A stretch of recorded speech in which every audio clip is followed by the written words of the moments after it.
Bakı və Vaşinqtonun strateji tərəfdaşlığı. Detallar. Vensin İrəvana səfəri, Moskva hücum tapşırığı verdi. Paşinyan açıqladı. Azərbaycan buna icazə verib. İrandan açıq təhdid. Qonşuluğumuzdakı hər şeyə hücum edərik. Rusiya ilə müharibəyə hazırlaşırıq. Ərazi məsələsi var. General elan etdi.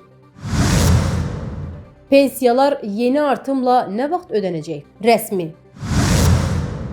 Əliyevlə Vensin imzaladığı və Amerika Birləşmiş Ştatları Azərbaycan münasibətlərinin strateji mərhələyə keçidini rəsmiləşdirən strateji tərəfdaşlıq xartiyasında mühüm detallar yer alır. Regional bağlantılar, o cümlədən enerji, ticarət və tranzit bölməsində 3 əsas məqam var. Azərbaycanın Naxçıvana maneəsiz keçidi, TRIP Bakı və Vaşinqtonun strateji hədəfi kimi rəsmiləşib. Strateji tərəfdaşlıq xartiyasında qeyd olunur ki, Amerika Birləşmiş Ştatları və Azərbaycan Naxçıvan Muxtar Respublikasına maneəsiz bağlantını təmin edəcək. Tərəflər mülki nüvə əməkdaşlığını dərinləşdirməyi planlaşdırır. Bu, Azərbaycanın nüvə enerjisi hədəfinə çatmasına və Amerika Birləşmiş Ştatları investisiyalarının cəlbinə imkan yaradır. Azərbaycan və Amerika Birləşmiş Ştatları kritik mineralların orta dəhlizlə qlobal bazarlara tranzitini asanlaşdıracaq. Amerika Birləşmiş Ştatlarının Mərkəzi Asiya planlarında Azərbaycanın tranzit rolu həlledici olacaq. Sənəd Amerika Birləşmiş Ştatlarının orta dəhliz planlarını Azərbaycan üzərindən qurduğunu və Bakını əsas strateji tərəfdaş kimi qəbul etdiyini göstərir. İqtisadi sərmayələr, o cümlədən süni intellekt və rəqəmsal infrastruktur bölməsi Amerika Birləşmiş Ştatlarının yüksək texnologiyalarına çıxış və investisiya imkanları açır. Təhlükəsizlik əməkdaşlığı bölməsində Amerika Birləşmiş Ştatlarının regional sülhdə və Azərbaycanın təhlükəsizliyində rolu, Bakınınsa beynəlxalq təhlükəsizliyə dəstəyi əks olunur. Əsas məqam müdafiə və təhlükəsizlik əməkdaşlığının, o cümlədən müdafiə sənayesi məhsullarının satışının genişləndirilməsidir. Bu, Amerika Birləşmiş Ştatları texnologiyalarından istifadə və hərbi məhsulların alınması imkanlarını artırır. 907-ci düzəlişin ləğvi marağını gücləndirə bilər. Sənəd həmçinin minalarla mübarizədə Amerika Birləşmiş Ştatlarının maliyyə və texnoloji dəstəyini nəzərdə tutur. Ermənistanın radikal müxalifəti və onlara bağlı ekspertlər Moskvadan aldıqları tapşırıq əsasında Amerika Birləşmiş Ştatları vitse-prezidenti James Vensin İrəvan səfərinin və imzalanan sazişlərin əhəmiyyətini azaltmağa çalışırlar. Politoloq Elxan Şahinoğlu bildirib ki, Vensin soyqırım abidəsi ilə bağlı paylaşımını silməsi tənqid olunub. Amerika Birləşmiş Ştatlarının Ermənistanın nüvə enerjisi sektoruna 9 milyard dollar sərmayə yatıracağı isə şübhə altına alınıb.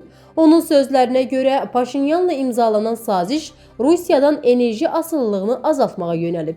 Lakin müxalifət layihənin reallaşmasını sual altına alır. Şahinoğlu qeyd edib ki, radikallar Amerika Birləşmiş Ştatlarının modul tipli atom elektrik stansiyalarının tikintisi təcrübəsinin olmadığını və layihənin baha başa gələcəyini iddia edirlər. Onlar həmçinin Paşinyanın Rusiya və Çinin daha ucuz təklifləri əvəzinə Amerika Birləşmiş Ştatları variantını seçməsini və Amerika Birləşmiş Ştatlarından alınacaq 6 milyon dollarlıq kəşfiyyat dronlarını tənqid edirlər.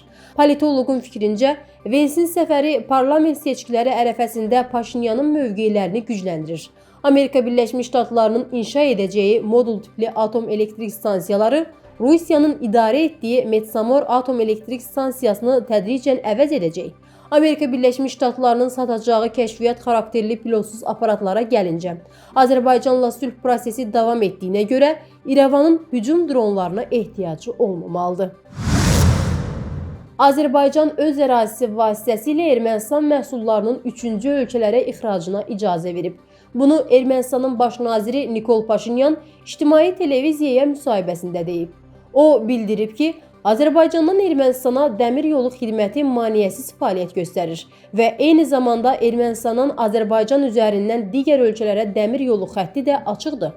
Paşinyanın sözlərinə görə biznes dairələri hələ bu imkanı tam mənimsəməyib. Baş nazir həmçinin vurğulayıb ki, heç bir qüvvə İrəvanı Moskva ilə qarşı durmaya sürükləyə bilməz. Onun sözlərinə görə Ermənistanın gündəliyində Rusiyaya və ya onun maraqlarına zərər vermək məsələsi olmayıb və olmayacaq. Paşinyan əlavə edib ki, Rusiya prezidenti Vladimir Putin və baş nazir Mikhail Mishustinlə yaxşı münasibətlər qurub.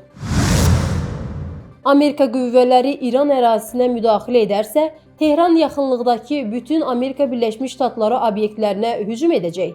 Global Info Az xəbər verir ki, bunu İranın Xarici İşlər Naziri Abbas Əraqçı RT-nin aparıcısı Rick Sanchezə verdiyi müsahibədə deyib.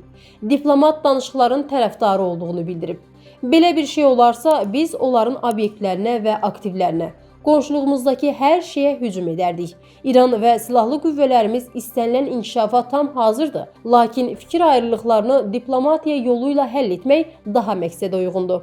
Qeyd edək ki, yanvarın 28-də Amerika Birləşmiş Ştatları prezidenti Donald Trump Amerika Birləşmiş Ştatları hərbi dəniz qüvvələrinin yaxın şərqə böyük bir qüvvə göndərdiyini açıqlayıb.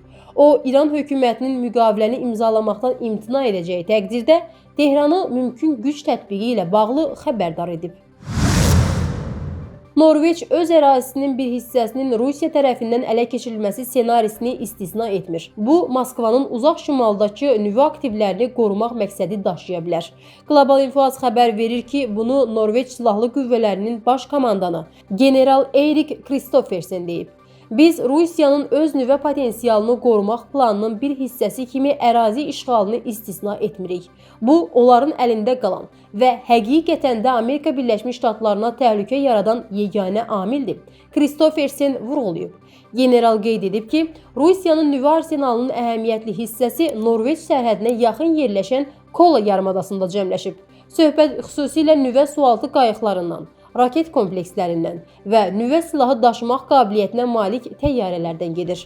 Kristoffersen bildirib ki, məhz bu qüvvələr Rusiyanın NATO ilə mümkün münaqişə halında həlledici rol oynayacaq. Əmək və Əhalinin Sosial Müdafiəsi Nazirliyinin tabeliyində Dövlət Sosial Müdafiə Fondu fevralın 13-də fevral ayının pensiyalarının ödənişinə başlayacaq. Bu barədə Nazirlik məlumat yayıb. Qeyd edilib ki, cari ilin əvvəlindən indeksləşdirilməklə 9,3% artırılmış pensiyalar bu artımlarla birgə və yanvar ayının artımı da əlavə olunmaqla veriləcək. Qrafikə uyğun olaraq həmin gün Bakı, Sumqayıt şəhərləri və Abşeron rayonu üzrə pensiyalar ödəniləcək. Respublikanın digər bölgələri üzrə, habelə güzəştli şərtlərlə pensiya hüququna malik şəxslərin pensiyalarının ödənişi də bu ay qrafik üzrə həyata keçiriləcək.